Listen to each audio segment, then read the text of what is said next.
Welcome to Call of the Wild Tutorials, and today we're on beautiful Medved. Giving Medved some love today because I really love this map. Even though the animal selection isn't that high, it's just an absolutely fun map to hunt. I like it. It's very challenging to say the least. So today in this episode we're going to talk about tents.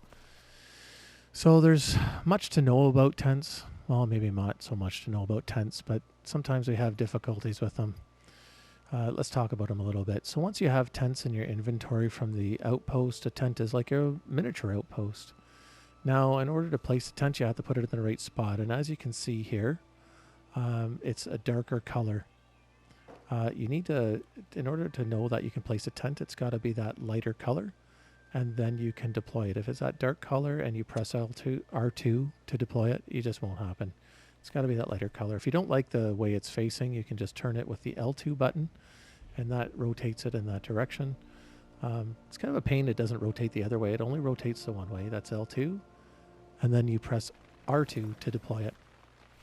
Now your tent has everything you want. You know, you can change the time.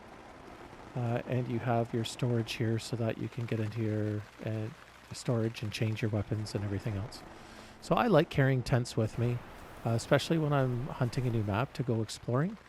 They're very handy because you can change which weapon you're using. If I'm hunting in a spot I want to return to the next session, I just put down a tent and I'm going to return there. And on multiplayer, they're really handy. Say the person you're hunting with wants to change weapons, or maybe they're on the other end of the map and they want to travel to where you are. You put down a tent and boom, they can fast travel over there.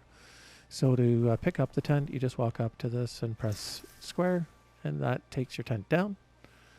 And there you have it. That's pretty much all you need to know about tents. The only other thing that's of note is you can place 16 of these things on your map. So that gives you 16 fast travel points and throughout your map. So use them wisely. I often like to use them around lakes, for example, in SRP, and you can set your fast travel points, or if you're hunting ducks or geese, set them by your blinds, and then you can fast travel to there to quickly check out what you have.